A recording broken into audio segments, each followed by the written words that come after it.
What's up, guys? This is Ian here, coach of your Ladner Lanturn, bringing you guys a Week 7 match for the NCL live. I know I normally don't do the live comms. Fuck, Rotom-Heat's here. Rotom-Heat's a big issue, by the way, so Sneasel does come. So does PZ, really? And Rampardos? No Mega Aggron? No Latias? Bruh, I don't know what the fuck he was building. So we're taking on our good buddy Jed and his Adelaide Overheat. He brought all three things I wasn't expecting, so I have no fucking clue what's going on here. Weird.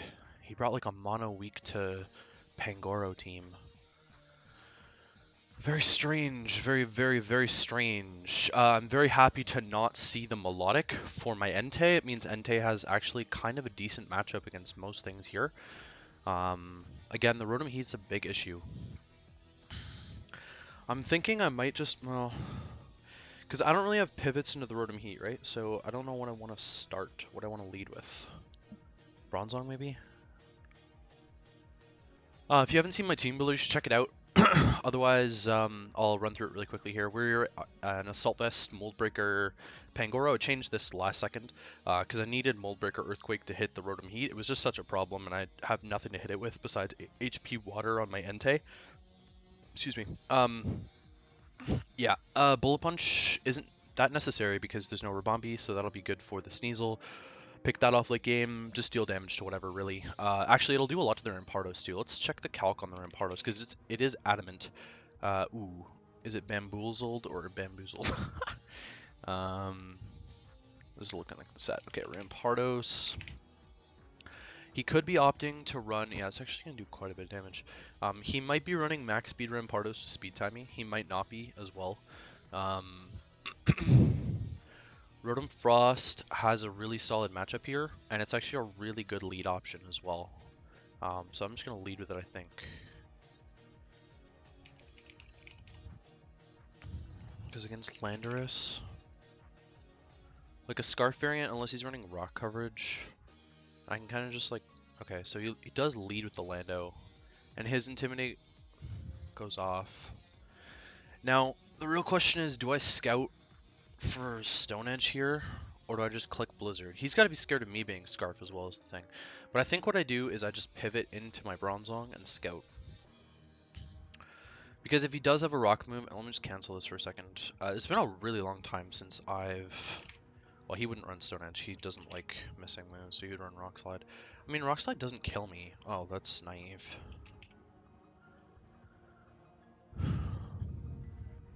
So he's adamant for some reason. I mean, adamant Rock Slide doesn't kill me. I kind of want to risk it, honestly. Okay, so we just go into the Rotom-Heat. Blizzard does 28! What?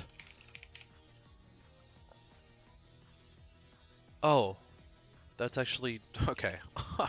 It's actually not as much as I was expecting. Obviously, I have to pivot into this now, so I guess I'll pivot into my Entei on this. You can probably just Volt Switch for free. Oh, he actually opts to Will-O-Wisp, which does nothing to me, so I'm okay with that. He's got no Toxic switch in, so I'm just going to go for the Toxic here. Start to wear this Rotom-Heat down a little bit more would be nice.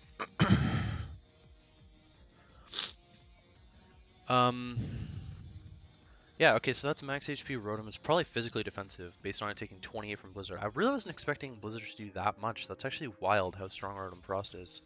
Because that's a resisted Blizzard, right? So definitely a higher roll on max HP. He's probably physically defensive. Okay, so we're just going to get a Toxic off on this Lando.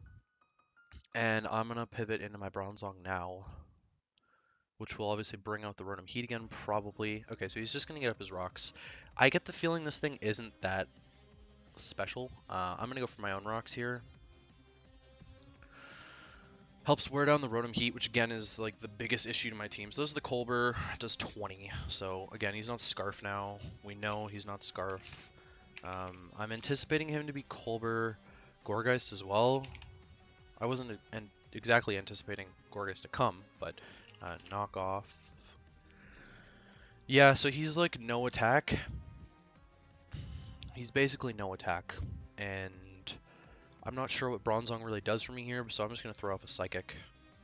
He could go Sneasel. It'd be very strange if he would, if he's going to do that. I don't think he would go Sneasel. I think he would opt to go into something else. So it is Gourgeist Super. Ooh, okay. So that's good knowledge to know that it's Gourgeist Super, and he just took 22, and I got a Spadef drop. That's wild. That Spadef drop is probably a big deal. I'm sorry, I'm still a sick boy. He took 22. That's very specially defensive, then. 22. My Culver's gone. Yeah, that's very specially defensive. I'm just gonna throw off a Toxic, honestly. Okay, so he's subs. I mean, he's -1. He can't just sub Leech Seed on me all day, because Psychic just breaks his sub, so... And I mean, realistically, I just go for it again, I think. Or do I just go into Torn here? I think I just go into Torn and I click Air Slash, maybe? Sub-Leech Seed. I mean, he chose a weird form to be doing that with. And Rocks Up was really important to chip down this Rotom. I'm not gonna lie. It's very important to chip down this Rotom. Okay, so... of course I missed. Alright then.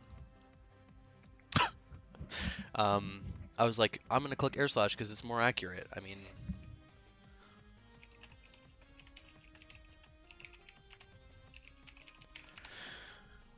It doesn't really matter because I don't think this Gourgeist can actually do anything to me. I just break his sub here and then I U-turn out, I think. Harvey. Oh, I mean, this is destroying this thing. Holy cow. Yeah, Foul Play is really not doing a lot to me. I kind of just Air Slash into U-turn here, I think. Okay, so he actually Sludge Bomb poisoned me, which is really bad. I guess, what do I even need this around for, is the real question. I'll just Air Slash again. That's just really annoying that I missed that Air Slash now. Okay, so in comes the Rotom-Heat. Not a big deal, not a big deal. I probably die, though, to this Leech Seed plus poison damage. And I do. Okay. What does that let me do, though? He is Willow. That's really good to know that he's Willow. I'm kind of curious as to how he beats my Mega Latias here. I have a feeling, I have a sneaking suspicion that this Sneasel is going to sweep me. But it can't sweep me with Pangoro healthy. So I'm just going to go in Entei here. And what was his switch into Entei last time? He switched into Lando. So I can just freely Hidden Power Water, I think.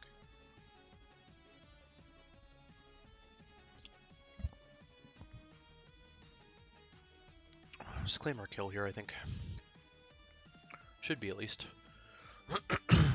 Even if it isn't, I can bait it, and we will outspeed him here. Because I'm speed creeping Lando with Entei. And we know he's defensive, so we'll just claim our kill there on the Lando. Actually, now that I'm thinking about it, it does suck a little bit that my Torn died to that Gourgeist. I can freely click electric moves now. Okay, so Rampardos comes in. Now you're a problem. Actually, you're a big problem. Especially if you have Fire Blast, you're a huge problem. Do I go for the burn? If he tries to set up a Rock Polish, do I go for the burn? HP Water is doing about half to a naive set. I think my best play is actually to sack this and get the damage for Bullet Punch. Okay, so there's the Rock Polish. Bronzong's not doing much for me here, so I'm actually just going to sack off the Bronzong and get in my Pangoro here, and I'll just be able to Bullet Punch this.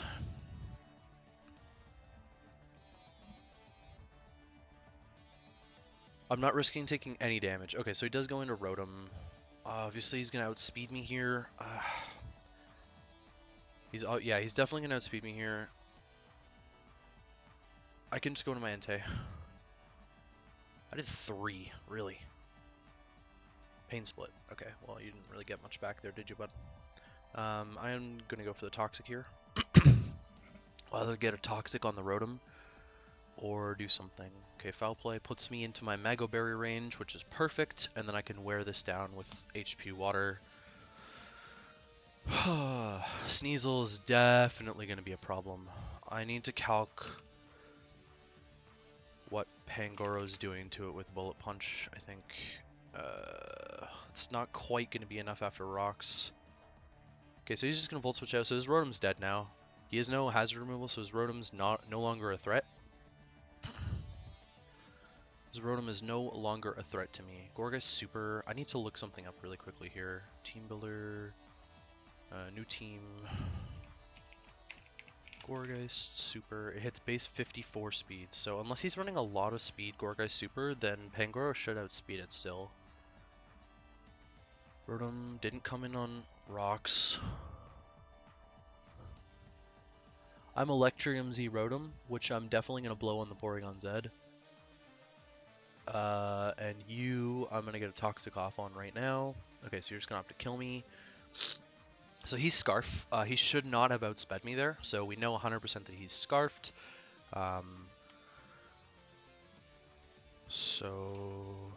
Wait, actually, Ice Shard damage from Choice Band is not that much to my Pangoro, actually. So Porygon-Z, you are like this, I guess, with Tri-Attack.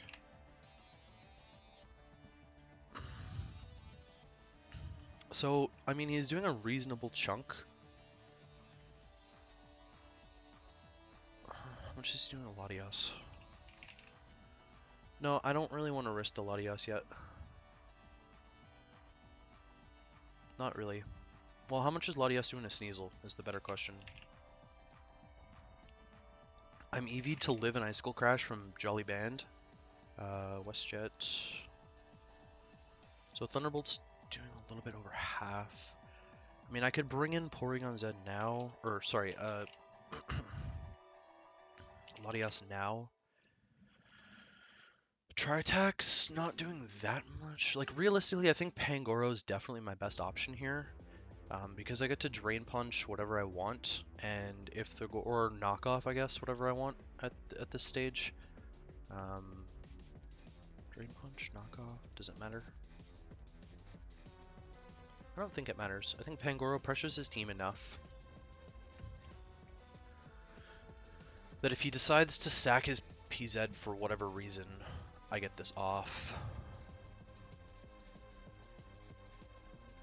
So it may look like he's in a pretty decent spot here, but Rotom dies on entry. Rampardos is always threatened by Drain Punch, or sorry, by Bullet Punch. Sneasel now is threatened by 2 Bullet Punches very easily. This Gourgeist, I don't think that you're faster than me. Yeah, okay. So he just sacked that for no reason. I actually am under the impression that this Pangoro might just win the game here.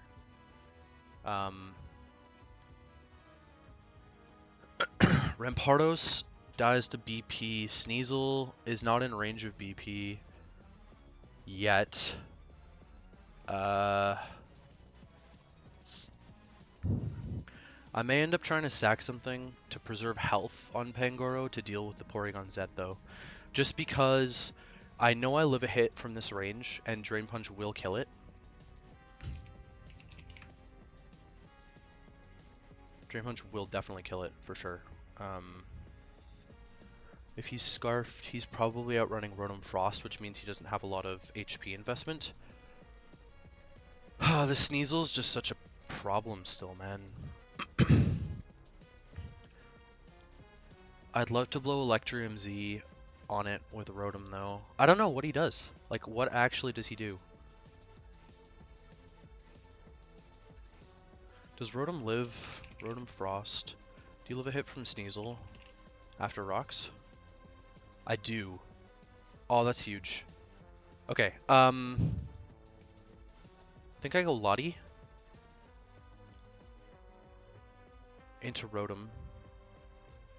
If he's SD, this is really bad. He's got to have Brick Breaker, Low Kick, or something. I'm going Lottie.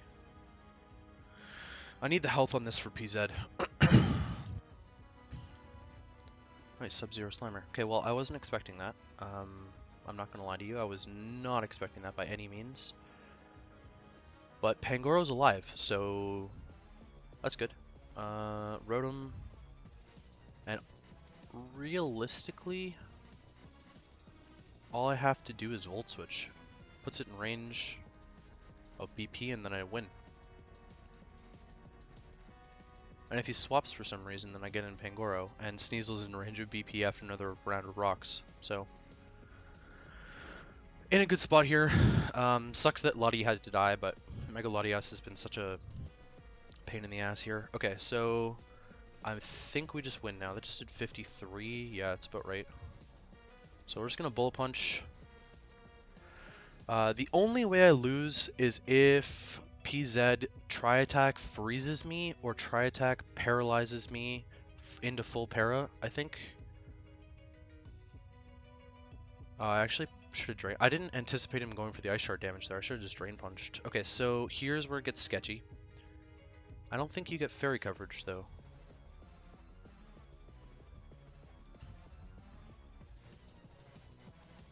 I don't know. We'll see. This is the deciding turn right here, and please no status. Yes, no status. Perfect. So we're going to pick up the win 2-0. Pangoro putting in massive work, man. Oh, shit. He was Papa Berry. Wow. I did not think he would be that. Okay, then. This could be bad. Oh, he outsped me. Okay, well, maybe you don't outspeed this, and I really hope I kill. Oh, thank God. Wow. Okay, so the Berry Rampardos was so sketchy that that just sketched the hell out of me. That actually was really sketchy, and it looks like he was running quite a bit of speed on his Rampardos. If not max speed, I was running a little bit of speed to catch min speed Rampardos, but as we saw, he was a rock polish set, so he was probably anticipating max speed Pangoro.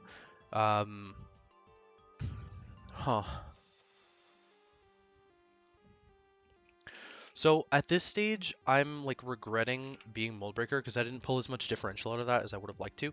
But let's just see if Iron Fist would have even killed. No, it wouldn't have, so I don't regret it anymore then.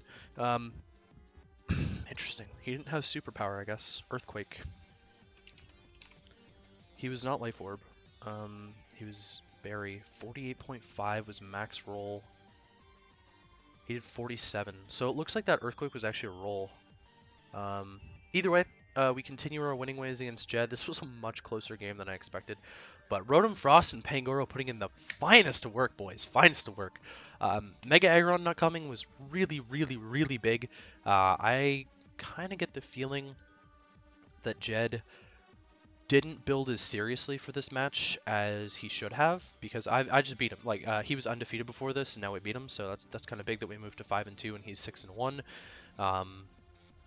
It's also big because this is definitely a potential playoff matchup later down the line. I don't think we can match up until semifinals at the latest, or sorry, at the earliest again. We won't be matching up until semifinals at the earliest. But there you go. So that was our week 7. Sick Boy Ian recovering, and that was our first live comm of season 3 as well. I just sort of wanted to get it out there because I know Jed live comms his stuff, so getting my perspective from a live comm as well is kind of cool. Obviously, this is the old sort of structuring for how I do the live comms. Like, sorry, the screen is not as zoomed in here. I'll just give you guys like a sneak peek of what. So this battle replay is what normally you'd be seeing, and I haven't structured this very well. For live battle, where it's more zoomed in. So we got the regular live battle instead. But yeah, so there you go. That was week 7 of the NCL. Week 8, we take on our good buddy Shade, coach of the Calgary Talonflames. That's going to be a really close one. We're both sitting sort of in the middle of the division. Sorry, of the conference, fighting for those last 2 playoff spots, the wildcard spots there. So I'm anticipating it to be a really well-played game, strong from both sides, and I know he's got some tricks up his sleeves prep-wise, because I help him prep, so I'm definitely going to try and get as much help as I can to win that game, because I don't want to make a bad impression in my first ever match against Shade. So there you go, that's going to be for me, guys, and I will catch you guys for the next one.